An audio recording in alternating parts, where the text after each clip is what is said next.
একটি হত্যা মামলাকে কেন্দ্র করে 2006 সালের 19 সেপ্টেম্বর শুকুর আলীকে মৃত্যুদণ্ড দেন মুন্সিগঞ্জের অতিরিক্ত দায়রা জজ আদালত। ওই বছরই শুকুর আলীর মৃত্যুদণ্ডের রায় হাইকোর্টে আসে ডেথ রেফারেন্স হিসেবে। তখন জেল আপিল করেন শুকুর আলী। এরপর 2012 সালের 27 মে দেওয়া আরেকটি রায়ে শুকুর আলীর মৃত্যুদণ্ডের আদেশ বাতিল করে তাকে খালাস দেন হাইকোর্ট। অন্য কোনো মামলা না থাকলে তাকে মুক্তির নির্দেশ দেওয়া হয়। কিন্তু সেই নির্দেশ কার্যকর হতে লেগে যায় 12 বছর, কারণ দীর্ঘদিনেও হাইকোর্টের রায়ের অনুলিপি পৌঁছায়নি কারাগারে। Double million offer, Walton fridge কিনে পেতে পারেন 20 লক্ষ টাকা, রয়েছে কোটি কোটি টাকা নিশ্চিত উপহার। এই কারণে নির্দোষ হয়েও শুকুর আলীকে জেলের ঘানি টানতে হয়েছে বছরের পর বছর। শেষ পর্যন্ত 10 নভেম্বর তিনি কারামুক্ত হয়েছেন। তাতেও লেগেছে প্রধান বিচারপতির বিশেষ উদ্যোগ। আমার শ্বশুর এতদিন পর্যন্ত, যে আমার বিয়ের আগে আমি শুনছি যে জেলে আছে যে কোনো পারিবারিক সমস্যার কারণে। পরবর্তীতে মনের মধ্যে একটা আশা আকাঙ্ক্ষা ছিল, যেহেতু এখনো দুনিয়ার বুকের মধ্যে বেঁচে আছে, যে কোনো সময় এক সময় আসবে। সন্তানেরা অনেক সময় প্রশ্ন করতো যে নানা বাইরে তো দেখি না, অনেক নানা দেখি, আমাদের তো নিজস্ব নানা দেখি না। আমরা অনেক বাহানা দিয়ে অনেক কথা বলতাম, বাহিরে আছে অথবা কোথাও কাজের মধ্যে আছে, আসবে এক সময়। আমি খবর শোনার পরে আসলাম, আমার ছোট বাচ্চারা আমার সাথে আছে। বাচ্চা আমার জিজ্ঞাসা করে নানা কোথায় ছিল, আমি বললাম তোমার নানা এতদিন বিদেশের মধ্যে ছিল। তো ওই বাচ্চাটাও নানারা দেখছে, নানার জাবরায় ধরছে। আমরাও খুশি, বাচ্চারাও খুশি, এর মেয়েরাও খুশি, বাড়িওয়ালা সবাই ইনশাল্লাহ খুশি। জীবন থেকে এক যুগ হারিয়ে ফেলে এখন দিশেহারার মতো ঘুরছেন মুন্সিগঞ্জ সদর উপজেলার সিপাহীপাড়া গ্রামের মৃত আব্দুল জলিল ব্যাপারীর ছেলে শুকুর আলী। তিনি জানেন না কোথায় গেলে ফিরে পাওয়া যাবে হারিয়ে যাওয়া সেই বছরগুলো।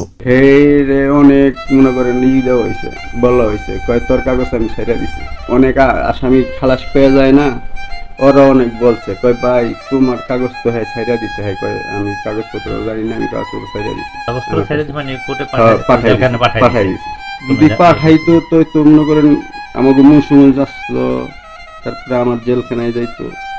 আদৌ তো পাঠায় নাই, পাঠাইলে তো মনে করেন ও যে যা খোঁজ লইছে আমার ব্যারিস্টার কাউসার সাহেব, বাইরে মূলত কষ্ট আছে। কারণ যে মাটির নিচে থাকলো একমাত্র মনে করেন আমার এই দুর্ঘটনা ঘটনে মনে করেন তারা মাটি ছাড়া। সর্বোচ্চ আদালতের রায়ে একজন খালাসপ্রাপ্ত ব্যক্তির বিনা অপরাধে 1 যুগের বেশি সময় কারাগারের অভ্যন্তরে আটক থাকা সংবিধানের মৌলিক অধিকারের পরিপন্থী বলে মনে করেন শুকুর আলীর আইনজীবী। আইনের চোখে তিনি ক্ষতিপূরণ পাওয়ার হকদার বলেও অভিমত তার। ঘটনা বলতে কি, একবার এক লোক আসলো কিলই এসে বললো যেমন ব্যাপার আপনার ভাই তো ছাড়া পেয়েছে বোগা, কিছু টাকা দিলে মানে মার সাথে কথা হয়েছে, ঠিক আছে। তো মায়ের টাকা পয়সা মিল করে দিছে, তো টাকা নিয়ে গেছে। এর কোনো আর কোনো হদিস পাওয়া যায় না, কোনো কাগজপত্র কিছু আসে নাই। আরেকবার পুলিশ আসছে, পুলিশ অফিসার আইসা এরকম টাকা নিছে।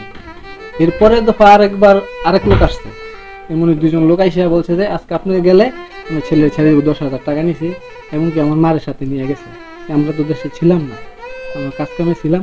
তো এর নিয়ে গেছে, নিয়ে যাত্রাবাড়ি নিয়ে টাকা পয়সা নিয়ে যাত্রাবাড়ির মধ্যে সবাই নিয়ে গেছে। এই যে সপ্তাহে নিয়ে আগে শুনলাম যে আমার ভাই সারা পাইছে আরো 12 বছর আগে। সেটা যাই না, আমি সেদিন ওই লোকের আমি প্রশ্ন করছি যে এরকম মিথ্যা কথা বললে তো অনেকে টাকা নিয়ে এরকম কি করছে। কয় না ভাই আমি তো কোনো টাকা নিতে আসছি নাই, কিন্তু ভাই যে সারা পাইছে এটা মানে সত্যি ঘটনা। আপনি এই বিষয়ে জানেন কিনা, খালি এই কথাগুলো আমাকে বলেন। আমি না ভাই জানি এরকম কোনো কথা আমি জানি না। কয় না আপনার ভাই সারা পাইছে, তো হয়তো আপনার কাগজ আসলে আপনার ভাই নিয়ে আসতে পারবে।